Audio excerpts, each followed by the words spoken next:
अपने ही घर की बहू मास्टरमाइंड निकलती है और 17 लाख रुपए की जो है वो चोरी करती है। चोरी का डकैती का रंग देकर जो है वो एक ड्रामा रचाती है। ये सारा केस हल किया है एसएचओ हैं वुमेंस पुलिस स्टेशन की आमना साहिबान से। जानते हैं कि ये सारा मामला क्या है। वो किराए के घर में शिफ्ट हुआ तो उसने अपना जो जेवर था उसकी बीवी का या उसका अपना जेवर था उसने अपने माँ बाप के घर में शिफ्ट करवाया कि मैं किराए के घर पे रह रहा हूँ तो मेरे माँ बाप का घर सिक्योर होगा। उर्दू बाज़ार में उसकी कोई वर्किंग है, बेचारा एक मज़दूर टाइप आदमी है। उसके वालिदैन ने जब उसकी शादी पे जो जेवर मिला हुआ था और वो उसके पास वो जेवर मौजूद था, वो शिफ्ट हुआ किराए के मकान पर। वक्त न्यूज़ में खुशामदीद। मैं हूं तैयब सुलही। नाज़रीन, आपने ये कहावत तो सुनी होगी कि घर का भेती लंका ढाए। आज हम आपको इसकी मिसाल सुनाने जा रहे हैं। चबुर्जी के इलाका में एक वारदात होती है और अपने ही घर की बहू मास्टरमाइंड निकलती है और 17 लाख रुपए की जो है वो चोरी करती है। सोना चोरी करके चोरी का डकैती का रंग देकर जो है वो एक ड्रामा रचाती है। ये सारा केस हल किया है एसएचओ हैं वुमेंस पुलिस स्टेशन की आमना साहिबान से। जानते हैं कि ये सारा मामला क्या है।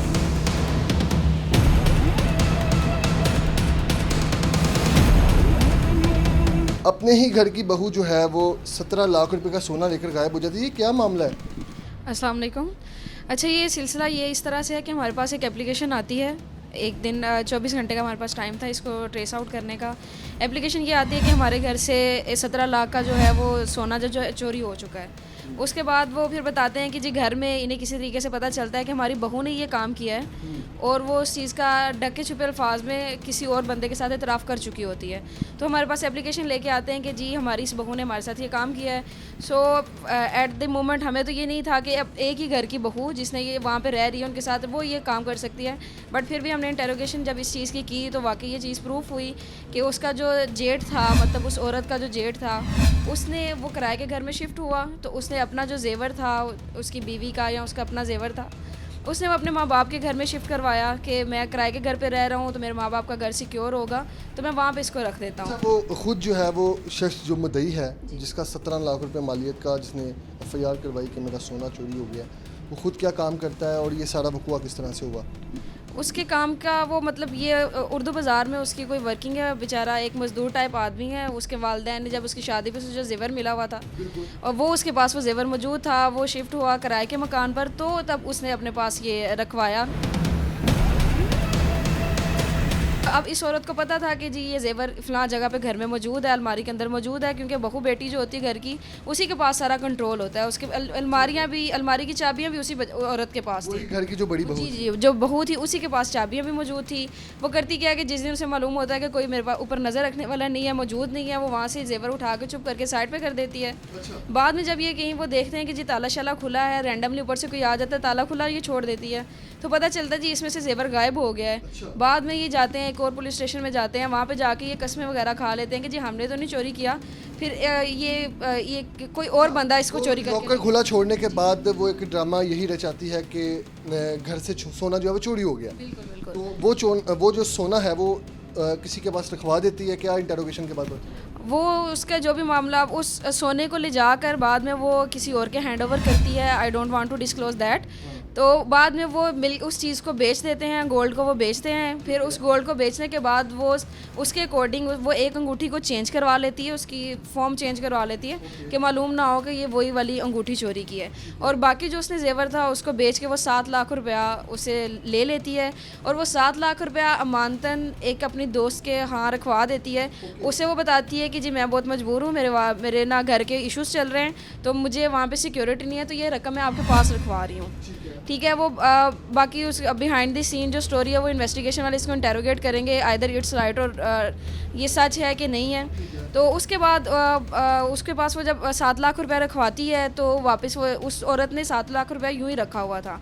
जब हमारे पास यूँ एप्लीकेशन आती है हम इस औरत को इंटेरोगेशन के लिए बुलाते हैं तो ये हमारे पास पहले तो किस लम्हे शक हुआ कि ये जो है वो घर की बड़ी बहू ही इस वारदात में मुलव्विस है?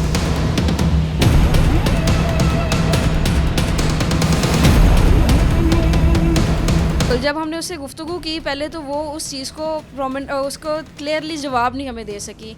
जब इंसान हम जो बंदे की हैंड मूवमेंट, बॉडी मूवमेंट और कम से कम जब वो बोल रहा होता है तो वो नज़रें अगर चुरा के बात करें किस तरह से उस चीज़ से अंदाज़ा हो जाता है। तो फिर उस चीज़ का अंदाज़ा करते हुए जब हमने उसके साथ थोड़ी सी सख्ती की तो उसने सारा इतराफ़ किया कि जी ये चीज़ें मैंने उठाई थी और ये मैंने बेची इस तरह से किया है, पैसे मैंने फ़लाँ जगह पर रखवाए हुए हैं। तो बैक टू बैक रात के टाइम हमें तकरीबन 7-8 बजे ये एप्लीकेशन मौसूल होती है। इंटेरोगेशन करते हुए हमें काफ़ी टाइम हो जाता है। उसके बाद हम रात को ही अपनी एक रेडिंग पार्टी तश्कील देते हैं। मेरी अपर सबॉर्डिनेट मेरे साथ होती हैं, मेरी फ़ीमेल कांस्टेबल, मेल कांस्टेबल, हम सारे एक पार्टी तश्कील दे के छोटा सा अंदा जाते हैं जहाँ पे उसने अपने दोस्त के पास रखवाए होते हैं। फिर उस पार्टी के घर में हम रेड करते हैं, वहाँ से जाके हम उन पैसों को रिकवर करते हैं, उसे वापस लेके आते हैं। तब तक हमारे पास सिर्फ 7 लाख रुपया रिकवर हुआ होता है, हमें अंगूठी का पता नहीं होता। उसके बाद जब ला के दोनों पार्टीज़ को हम इंटेरोगेट करते हैं, फिर थोड़ा सा उनके साथ सख्ती करना या क्वेश्चनिंग करना वो हम करते हैं, तो तब हमें मालूम होता है कि एक अंगूठी भी इन्होंने चेंज करवाई हुई है।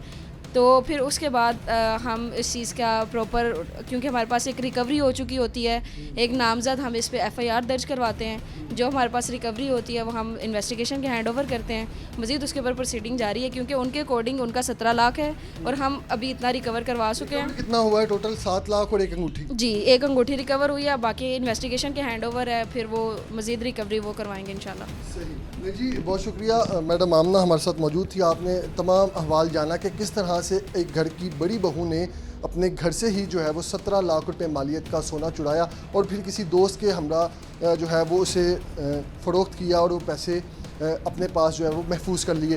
किस तरह से पुलिस ने ये सारा वकूआ देखा और इस केस को सॉर्ट आउट किया और 10 लाख के करीब पुलिस का कहना है कि जो रकम है वो रिकवर हो चुकी है। बाकी अभी इन्वेस्टिगेशन इस पर जो है वो मज़ीद जारी है। तब तक के लिए हमें दें इजाज़त। अल्लाह निगहबान।